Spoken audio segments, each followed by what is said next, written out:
نے یہ سنا تھا کہ ایک ملک ہے اس کا نام حبشہ ہے، اور حبشہ کا جو بادشاہ تھا اسحمہ، جس کا لقب نجاشی تھا، وہ بہت مہربان ہے، رحم دل ہے اور عادل ہے، عدل کرنے والا ہے۔ تو اللہ کے نبی نے صحابہ سے کہا تھا کہ آپ لوگ وہاں چلے جائیں ہجرت کر کے، تو تقریباً 12-13 لوگ ہجرت کر کے چلے گئے تھے۔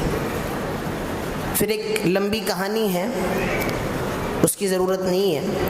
اس کے کچھ دنوں کے بعد، یہ 5 نبوت کا واقعہ ہے، تقریباً 93-94 لوگ پھر حبشہ چلے گئے۔ تو کافروں پر یہ بات بہت سخت گزری، مکے کے سرداروں پر یہ بات بہت سخت گزری۔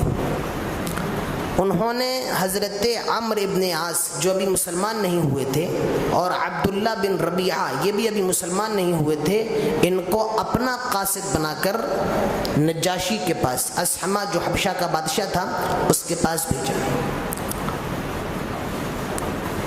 یہ لوگ نجاشی کے دربار میں آئے اور کچھ تحفے، گفٹ وغیرہ پیش کیا، اور کہا کہ بادشاہ، ہمارے ملک سے کچھ لوگ ہیں جو آپ کے ملک میں بھاگ کر کے آ گئے، وہ ہمارے ہی لوگ ہیں، انہوں نے ایک نیا دین شروع کر دیا ہے، انہوں نے باپ دادا کے مذہب کو چھوڑ دیا ہے، لہٰذا ہم چاہتے ہیں کہ آپ ہمارے لوگوں کو واپس کر دیجیے۔ نجاشی نے کہا یہ بات ہے، اچھا۔ اپنے لوگوں کو حکم دیا کہ ان کے جو لوگ ہیں ان سب کو بلایا جائے، پہلے ان کو دربار میں حاضر کیا جائے۔ مسلمانوں کو بلایا گیا۔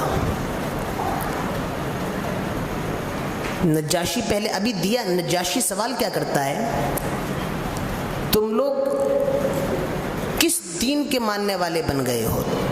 تم لوگوں نے کون سا مذہب قبول کر لیا ہے؟ حضرت علی کے بڑے بھائی تھے حضرت جعفر بن ابی طالب، وہ مسلمانوں کے ترجمان تھے۔ حضرت جعفر کہتے ہیں،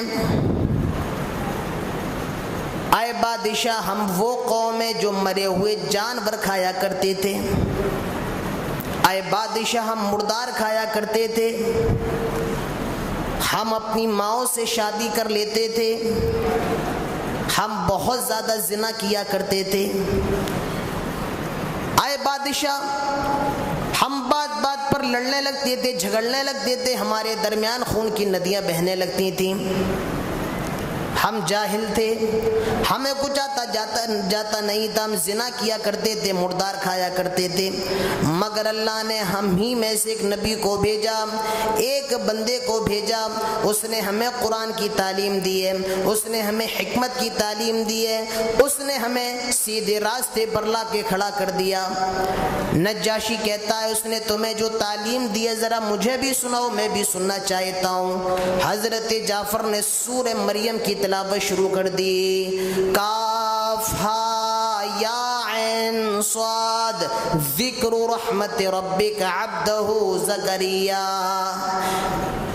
حضرت جعفر بن ابی طالب نے حضرت سورہ مریم کی ابتدائی آیتوں کو پڑھنا شروع کر دیا، اور جیسے جیسے پڑھتے جا رہے ہیں نجاشی کی آنکھوں سے آنسو گرتے جا رہے ہیں، حضرت جعفر پڑھتے جا رہے ہیں، نجاشی کی آنکھوں سے آنسو گرتے جا رہے ہیں۔